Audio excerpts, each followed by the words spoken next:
राधे राधे। कैसे हैं आप सभी? आशा करो कि अच्छे होंगे। मेरे चैनल पर आपका स्वागत है। मेरा नाम है सुषमा। आइए आज देखते हैं हिंदी भाषा और इसका विकास। तो इससे संबंधित प्रश्न सभी परीक्षाओं में पूछे जाते हैं। कोई विशेष परीक्षा नहीं जिसमें यह प्रश्न पूछा ना जाए हिंदी भाषा और उसका विकास से। तो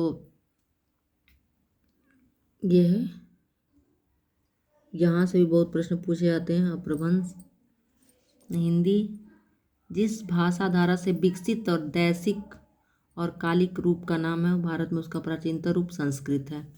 संस्कृत का काल मोटे रूप से 1500 ईसा पूर्व से 500 ईसा पूर्व तक माना जाता है। इस काल में संस्कृत बोलचाल की भाषा थी। उस बोलचाल की भाषा ही शिष्ट और मानक रूप संस्कृत वाग्मय में प्रयुक्त हुआ है। संस्कृत भाषा के भी दो रूप मिलते हैं। एक भाषा वैदिक संस्कृत है जिसमें वैदिक वाग्मय की रचना हुई, और दूसरी लौकिक या क्लासिकल संस्कृत जिसमें वाल्मीकि, व्यास, भास, अश्वघोष, कालिदास, माघ आदि की रचनाएं हैं। इस संस्कृत काल के अंत तक मानक या परिनिष्ठित भाषा तो एक थी, किंतु क्षेत्रीय 3 बोलियां विकसित हो चली थीं, जिन्हें पश्चिमोत्तरी, मध्यदेशी तथा पूर्वी नाम से अभिहित किया जा सकता है। संस्कृतकालीन बोलचाल की भाषा विकसित होते होते 500 ईसा पूर्व के बाद प्रवृत्तितः काफ़ी बदल गई, जिसे पाली की संज्ञा दी गई। इस काल 500 ईसा पूर्व से पहली ईस्वी तक है इसका।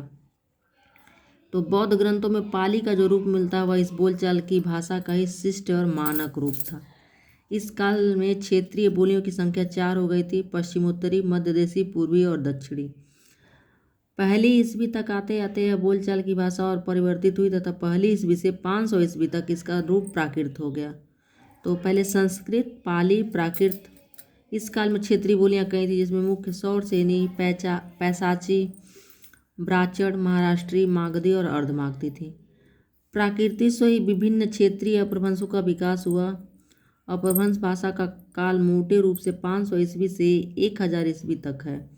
आज के प्राप्त अपभ्रंश साहित्य में मुख्यतः पश्चिमी और पूर्वी 2 ही भाषा रूप मिलते हैं, किंतु प्राकृत के मुख्यतः 5 क्षेत्रीय रूपों तथा आज की 10 लहंदा, पंजाबी, सिंधी, गुजराती, मराठी, हिंदी, उड़िया, बांग्ला, असमिया आर्य भाषाओं के बीच के कड़ी के क्षेत्रीय रूपों की संख्या 6 और 10 के बीच में ही होगी, इससे कम नहीं हो सकती। इससे यह अनुमान सहज ही लगाया जा सकता है कि अपभ्रंश के सभी क्षेत्रीय रूपों का अपभ्रंश साहित्य में प्रयोग नहीं हुआ। यदि विभिन्न प्रकृतियों से विकसित अपभ्रंशों को किसी अन्य नाम के अभाव में प्राकृत नामों से ही अभिहित करें, तो आधुनिक आर्य भाषाओं का जन्म अपभ्रंश के विभिन्न क्षेत्रीय रूपों से माना जा सकता है। तो यहाँ से बहुत बार प्रश्न पूछे जाते हैं। और जो अपभ्रंश है वह सौरसेनी, पैसाची, ब्राचड़, महाराष्ट्री, मागधी, अर्धमागधी। तो सौरसेनी से हैं पश्चिमी हिंदी, राजस्थानी हिंदी और पहाड़ी गुजराती। पैसाची से है लहंदा पंजाबी, ब्राचड़ से है सिंधी, महाराष्ट्री से है मराठी और मागधी से बिहारी, बांग्ला, उड़िया, असमिया और अर्धमागधी से पूर्वी हिंदी। तो उपयुक्त विवरण से स्पष्ट होता है कि हिंदी भाषा का उद्भव अपभ्रंश के सौरसेनी, अर्धमागधी और मागधी रूपों से हुआ है। अपभ्रंश और आधुनिक हिंदी के बीच की कड़ी के रूप में भाषा का यह एक रूप उपलब्ध होता है। इसे विद्वानों का वर्ग अवहट्ट कहता है तथा विद्वानों का एक अन्य वर्ग अपभ्रंश कहना ही पसंद करता है। हिंदी साहित्य कोश भागे के आधार पर यह एक भाषा विशेष का नाम है। इस नाम का संस्कृत अनुवाद अपभ्रंश है। अवहट्ट नाम स्पष्ट रूप से विद्यापति पुड़ित कीर्तिलता में इन पंक्तियों में आता है। देसिल बचना सब जग मिठ्ठा में मिठ्ठा, ते तरसन जंपो जंपजो अवहट्टा। विद्यापति ने इन पंक्तियों में देसिल बहना, देसी कथन और अवहट्ट को एक ही माना है। अनुमानतः विद्यापति के समय में अवहट्ट साहित्यिक भाषा के रूप में प्रचलित थी, जिससे जनसाधारण आसानी से समझ सकते थे। यह भाषा अपभ्रंश ही है अथवा उसका दूसरा भाग है, इस बारे में विद्वानों में मतभेद है। अवहट्ट को अपभ्रंश से भिन्न मानने वाले विद्वान अवहट्ट को हिंदी का पूर्व रूप मानते हैं। 12वीं शताब्दी में रचित हिंदी के प्रथम साहित्यिक काव्य के रूप में मान्य पृथ्वी रासों में भी इसकी अवहट्ट के दर्शन होते हैं। उस भाषा में अपभ्रंश अपने मूल रूप को त्याग कर आधुनिक आर्य भाषा हिंदी का रूप ग्रहण करती हुई दिखाई देती है, जो कुछ वर्षों पश्चात विद्यापति के समय तक काव्य भाषा के रूप में स्वीकृत हो गई थी। इस प्रकार अवहट्ट को अपभ्रंश और हिंदी को जोड़ने वाली कड़ी के रूप में मानना समीचीन है। हिंदी प्रदेश उपभाषाएं तथा बोलियां। हिंदी भाषा का क्षेत्र हिमाचल प्रदेश, पंजाब का कुछ भाग, हरियाणा, राजस्थान, दिल्ली, उत्तर प्रदेश, मध्य प्रदेश तथा बिहार है, जिसे हिंदी भाषी प्रदेश कहते हैं। इस पूरे क्षेत्र में हिंदी की 5 उपभाषाएं हैं, जिनके अंतर्गत मुख्यतः 10 बोलियां हैं। तो जो 5 उपभाषाएं हैं, इससे बहुत बार प्रश्न आते हैं। पश्चिमी हिंदी, पूर्वी हिंदी, राजस्थानी, पहाड़ी, बिहारी। तो पश्चिमी में हिंदी में है खड़ी बोली या कौरवी, ब्रजभाषा, हरियाणवी, बुंदेली, कन्नौजी, यहाँ से भी प्रश्न आते हैं। पूर्वी हिंदी में अवधी, बघेली, छत्तीसगढ़ी, इसका ABC के नाम से याद कर सकते हैं। A से अवधी, B से बघेली, C से छत्तीसगढ़ी। राजस्थानी है पश्चिमी राजधानी, मारवाड़ी, पूर्वी राजधानी जयपुरी, उत्तरी राजधानी मेवाती, दक्षिणी राजधानी मालवी। पहाड़ी में है पश्चिमी पहाड़ी, मध्यवर्ती पहाड़ी, कुमाऊनी, गढ़वाली। बिहारी में है भोजपुरी, मगही, मैथिली। तो खड़ी बोली शब्द का प्रयोग 2 अर्थों में होता है। एक तो साहित्यिक हिंदी खड़ी बोली के अर्थ में होता है, और दूसरे दिल्ली मेरठ के आसपास लोक बोली के अर्थ में। यहाँ दूसरे अर्थ में इस शब्द का प्रयोग किया जा रहा है। इस अर्थ में कौरवी शब्द का भी कुछ लोग प्रयोग करते हैं। खड़ी बोली में खड़ी शब्द का अर्थ विवादास्पद है। कुछ लोगों ने खड़ी का अर्थ खरी, प्योर अर्थात शुद्ध माना है, तो दूसरों ने खड़ी को स्टैंड माना है। कुछ अन्य लोगों ने इसका संबंध खड़ी बोली में अधिकता से प्रयुक्त खड़ी पाई को माना गया तथा बड़ा को, तथा उसके ध्वन्यात्मक प्रभाव कर्कशता से जोड़ता है। कई बार पूछा गया कि खड़ी बोली को कर्कश क्यों कहा जाता है, चाहे किस बोली को कर्कश कहा जाता है, तो यह खड़ी बोली है। उसके ध्वन्यात्मक प्रभाव कर्कशता से जोड़ा है। तो यूँ तो अभी तक प्रश्न अनिश्चित है। खड़ी बोली या कौरवी का उद्भव सौर सेनी अपभ्रंश के उत्तरी रूप से हुआ है, तथा इसका क्षेत्र देहरादून का मैदानी भाग, सहारनपुर, मुजफ्फरपुर, मेरठ, दिल्ली का कुछ भाग, बिजनौर, रामपुर तथा मुरादाबाद है। लोक साहित्य की दृष्टि से खड़ी बोली बहुत संपन्न है। इसमें पवाड़ा, नाटक, लोक कथा, लोकगीत आदि पर्याप्त रूप में मिलते हैं। इसका काफ़ी अंश प्रकाशित हो चुका है। हिंदी,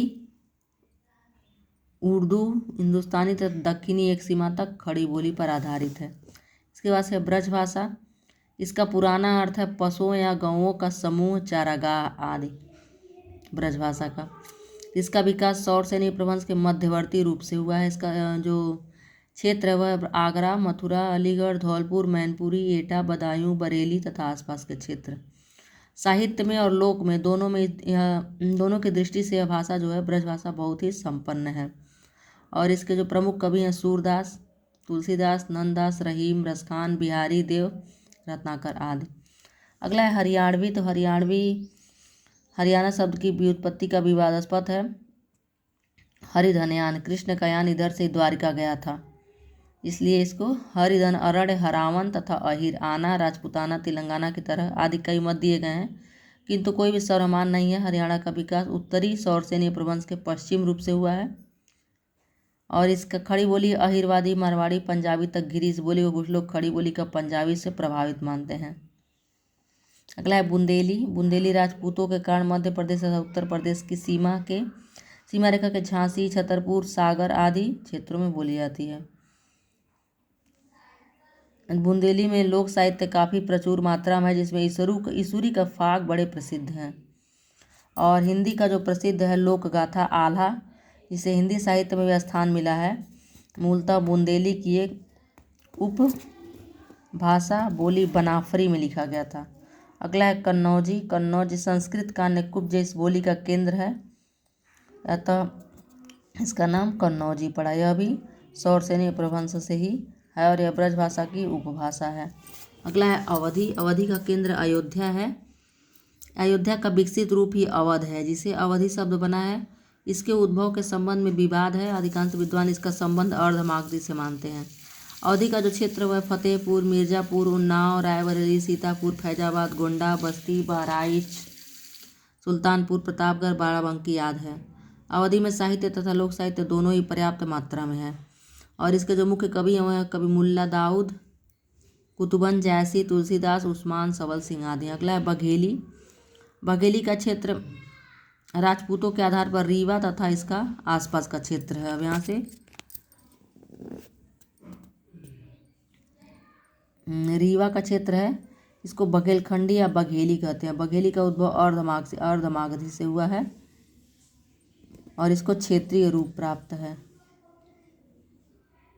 बघेली में केवल लोक साहित्य। अगला है छत्तीसगढ़ी। छत्तीसगढ़ी मुख्य क्षेत्र छत्तीसगढ़ होने के कारण इसका नाम छत्तीसगढ़ी पड़ा।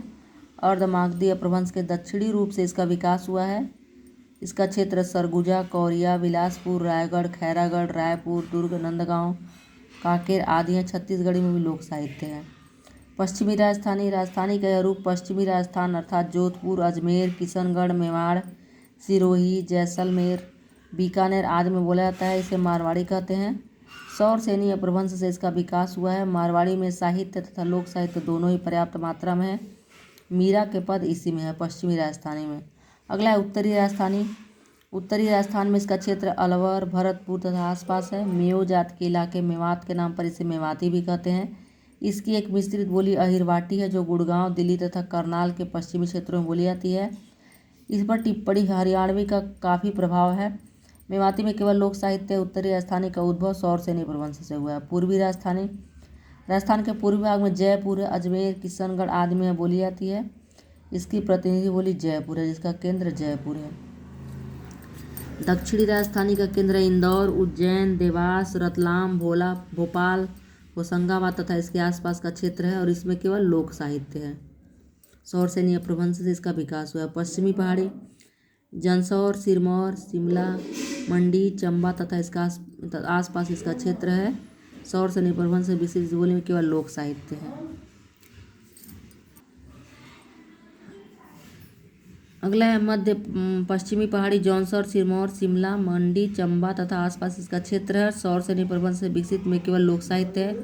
मध्यवर्ती पहाड़ी। सौर सैनी अपभ्रंश से विकसित इस बोली का क्षेत्र गढ़वाल, कुमायूं तथा आसपास का कुछ क्षेत्र है। वस्तुतः यह गढ़वाली और कुमायूनी इन दो बोलियों का सामूहिक नाम है। इन बोलियों में लोक साहित्य तो पर्याप्त मात्रा में है, साथ ही कुछ परिरक्षित साहित्य भी है। भोजपुरी। बिहार के शाहाबाद जिले के भोजपुर गाँव के नाम के आधार पर इस बोली का विकास भोजपुरी पड़ा है। मागधी अपभ्रंश के पश्चिमी रूप से विकसित इस बोली का क्षेत्र बनारस, जौनपुर, मिर्जापुर, गाजीपुर, बलिया, गोरखपुर, देवरिया, आजमगढ़, बस्ती, शाहाबाद, चंपारण, सारण तथा आसपास का कुछ क्षेत्र है। हिंदी प्रदेश की बोलियों में भोजपुरी बोलने वाले सबसे अधिक हैं। भोजपुरी में मुख्यतः लोक साहित्य मिलता है, साहित्य बहुत कम है। भारतेंदु, प्रेमचंद, प्रसाद आदि इस क्षेत्र के रहे हैं, किंतु साहित्य में इन्होंने इसका प्रयोग नहीं किया। मगही। संस्कृत मगध से विकसित शब्द मगह पर इसका नाम आधारित है। मागधी अपभ्रंश से विकसित यह बोली पटना, गया, पलामू, हजारीबाग, मुंगेर, भागलपुर तथा इसके आसपास बोली जाती है। इसमें लोक साहित्य काफ़ी है, कुछ ललित साहित्य भी है।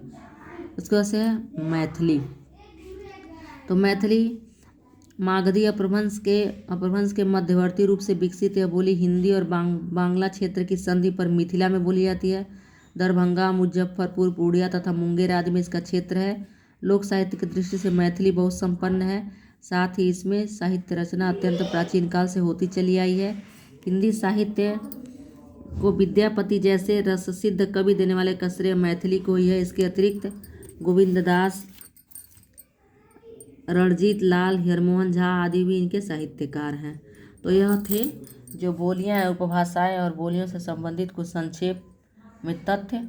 देखिए 5 उपभाषाएं हैं। पश्चिमी हिंदी, पूर्वी हिंदी, राजस्थानी, पहाड़ी, बिहारी। और इसमें क्या है 5, 3, 8, 8, 4, 12, 12, 2, 16 और 8, 4, 12, 3, 19 भोजपुरी। 5 इसमें है, 3 इसमें है, 5, 3, 8, इसमें 4, 8, 4, 8, 8, 4, 12, 12, 2, 16, 16, 3, 19 भोजपुरी, मगही और मैथिली। यह है। तो इन सबों का परिचय यहाँ तक पूरा मैंने पढ़ा और आप लोग पढ़ लें, क्योंकि बहुत बार प्रश्न अभी भी पूछे जाते हैं। तो काफ़ी पुराना है, मैंने लगाया हुआ, क्योंकि पहले जब मैंने पेपर दिया था।